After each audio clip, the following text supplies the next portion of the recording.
inshallah. Dr. Mahmoud, I just want to share one more item about, especially in the interfaith dialogue. I'm sure Jerry can relate with that. Somehow we Muslims have this need to tell other people that they are wrong. You quoted the Surah Kafirun at the very beginning of the program. Let them believe what they believe. To them is their faith, to me is my faith. Prophet Muhammad actually has a good example.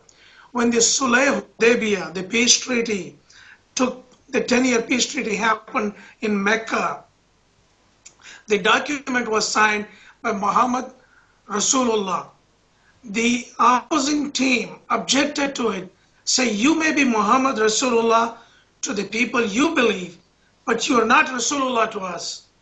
And you need to strike Rasulullah and said Muhammad bin Abdullah, we will sign the treaty. Hazrat Ali or Hazrat Umar was not happy with it. I say, you telling he is not a prophet? It is not acceptable?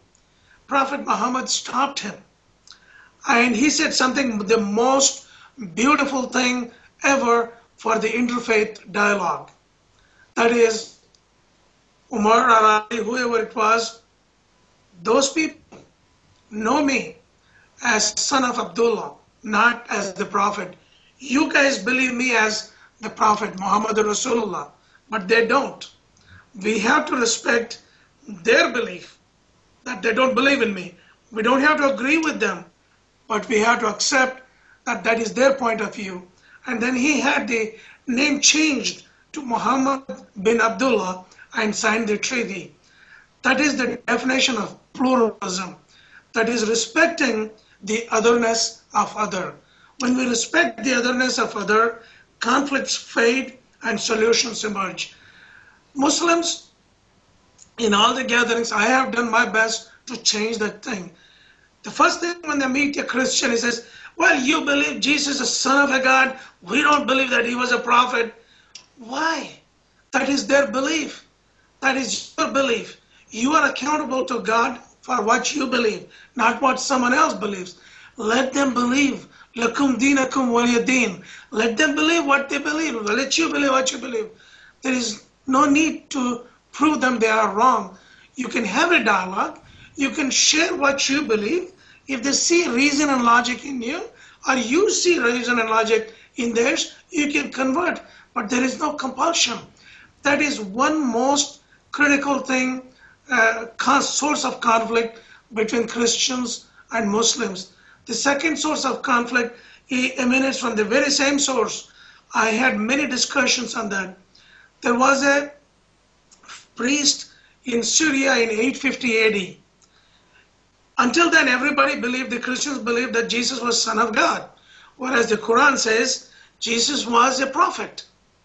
So this priest was upset, rightfully upset. He called Quran the false book written by a false prophet because it is a falsity to him. What was not falsity to Islam is a falsity to Christian.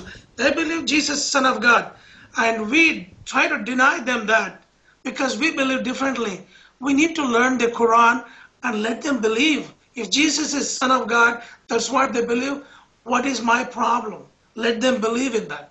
But together as humans, we got to know each other, what they believe, so that we can live in peace. These two, Dr. Mahmoud, are the most critical things that we need to teach Muslims from the Quran, Surah Kafirun.